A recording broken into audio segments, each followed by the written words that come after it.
सन 1947।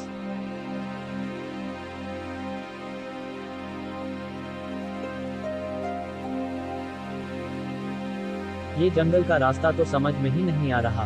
सब जगह बस एक जैसे पेड़ दिख रहे हैं।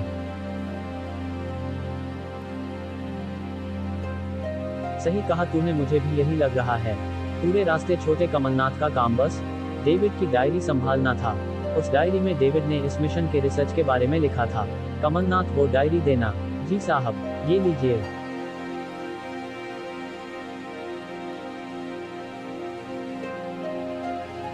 डेविड कागजों पर एक नया नक्शा बना रहा था। दोनों सिपाही फल लाने के लिए गए थे कि अचानक डेविड मुस्कुराने लगा। क्या हुआ साहब? हा, यस ये देखो, हम यहाँ से आए। अब हमें यहाँ से थोड़ी दूर चलना है। हा।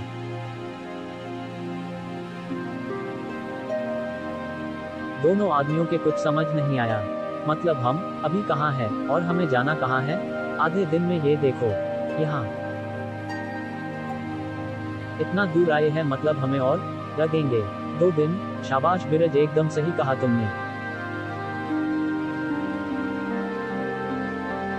दोनों सिपाही फल लेकर आ गए थे। सब फल खा रहे थे, लेकिन उन्हें लग रहा था कि कोई दूर से उनको देख रहा था। इससे पहले कि वह देख पाते, वह शख्स उनकी सारी बात सुनकर वह कुछ देर आराम करके सब फिर से आगे के रास्ते निकल पड़े। रात हो गई थी। रात के कीड़े किरकिर कर रहे थे, लेकिन अचानक उनकी आवाज जोर से आने लगी। वातावरण निकल जाओ यहाँ।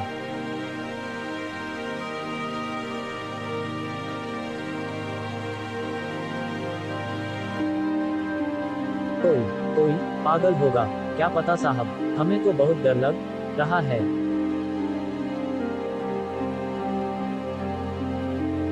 ऐसा कुछ नहीं है, हिम्मत रखो। ऐसा करते हैं, यहीं रुक जाते हैं। नहीं तंबू नहीं, पेड़ पर जमीन पर रहना ठीक है साहब। तंबू कहाँ लगाएं? फिर सोएंगे कहाँ? सुरक्षित नहीं है। सभी को बारी बारी से 2-2 घंटे पहरा देना है। जी साहब।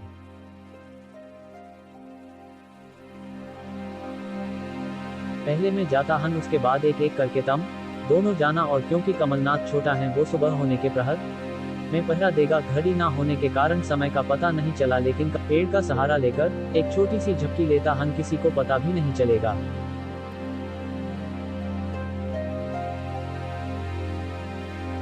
कुछ देर बाद उसे कुछ आवाज सुनाई दी। उसे महसूस हुआ कि कोई उसके चेहरे के ऊपर से मोर का पंख घुमा रहा हो। लेकिन जैसे ही उसने आंख खोली, उसकी सिट्टी पिट्टी गुम हो गई। बाघ।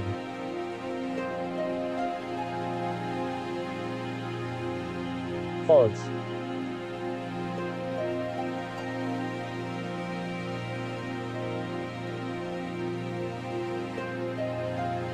साहब, मुझे बचाओ।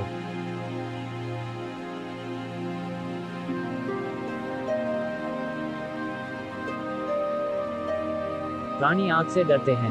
ये देख, मेरे हाथ में मशाल है।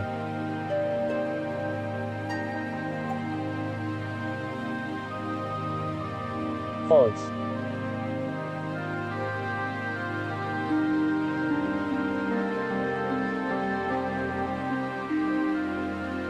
लेकिन जैसे ही सिपाही आगे बढ़ा, उसका पैर फिसला और वह नीचे गिर गया और मशाल बुझ गई। फॉल्स।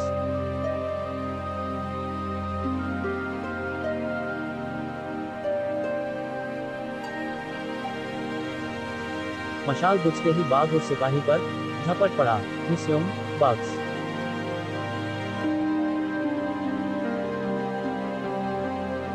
नहीं, उस बाघ ने सीधे सिपाही के छाती पर पंजा मारा और वहां बहुत बड़ा घाव हो गया। जोर बचाओ। माय।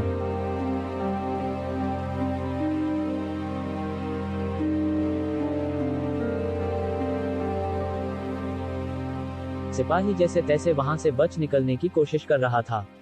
उसने पास ही गिरा हुआ एक पत्थर उस बाघ के सिर पर दे मारा।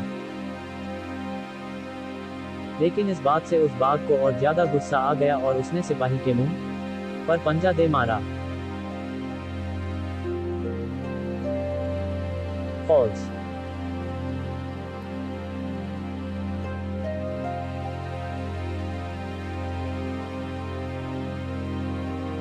सब लोग पेड़ के ऊपर से ये दृश्य देख रहे थे। छोटा कमलनाथ तो ये सब देखकर बहुत ज्यादा डर गया था। फॉल्स।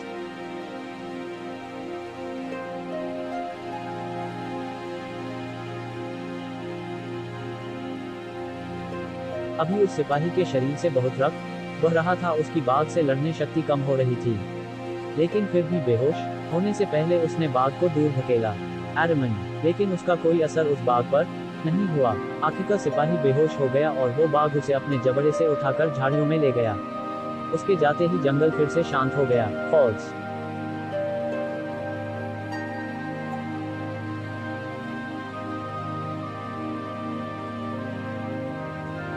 डेविड और उसके साथी अभी भी डरे हुए थे। डेविड ने कमलनाथ की तरफ देखा, वो बेहोश हो गया था। उठो कमलनाथ। बाघ ने उस सिपाही को मार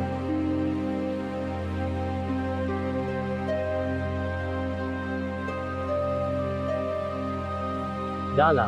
फिर आगे क्या हुआ साहब? हमारी गाड़ी इसी पर चलती है, ये खत्म हो जाती है तो हम भी रुक जाते हैं। आइमा डा सी। माइकल को काफी गुस्सा आ रहा था, लेकिन उसे आगे का भी सुनना था। इधर कृष्णा भी मोबाइल पर उनकी बातें सुन रहा था। फॉल्स।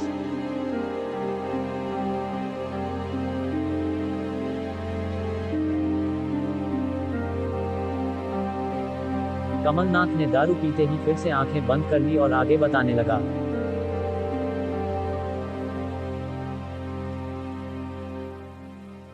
सुबह हो गई थी, लेकिन किसी की भी नीचे उतरने की हिम्मत नहीं थी। सबसे पहले डेविड ही नीचे उतरा। रात को जो हुआ बहुत बुरा था, मुझे और सावधानी बरतनी चाहिए थी। हम फिर से गांव जाते हैं। हाँ, मुझे भी घर जाना है। डेविड को काफी गुस्सा आया, लेकिन उसने खुद को संभाल लिया। देखो, तुम्हारा साथी मर गया, लेकिन मैं उसका पगार तुम्हें दे दूंगा।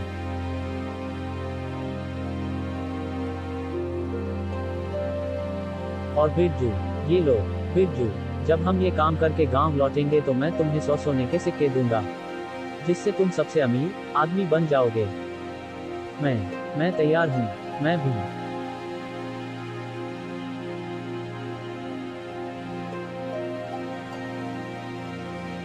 सब आगे के सफर के लिए निकले। आगे बढ़ते बढ़ते फिर रात हो गई।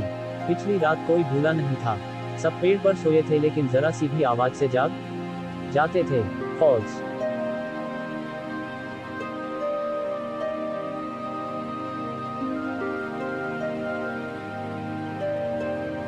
उधर बस्ती में जब उस लड़के ने बताया कि कोई मणि ढूंढने आया है, तो वहां सबकी बैठक हुई और तैयारी शुरू हो गई।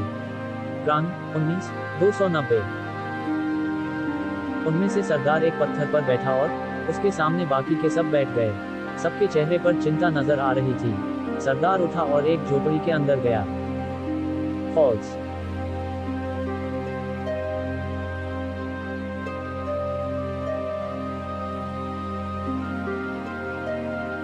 उस झोपड़ी में एक बूढ़ी औरत सोई थी। सरदार ने उसे जगाया। उस औरत ने एक शंख हाथ में लिया और कुछ इशारा किया।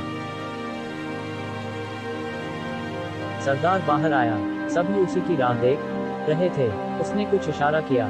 सभी लोग तारा चमेली फायरा फटारा गाय लगे से लगा गए। शास्त्र बाण सब कुछ लेकर आगे के सफर की ओर बढ़ गए। फैल।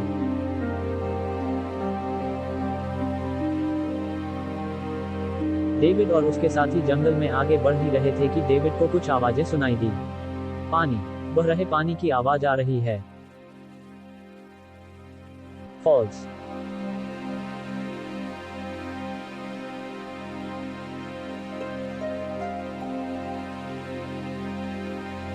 सभी को प्यास लगी थी। पानी सुनते ही सबके कदम जल्दी चलने लगे। कुछ ही दूरी पर एकदम साफ पानी बहता हुआ नजर आया। डेविड ने नक्शा निकाला और एक जगह मार्क दिखाई। नो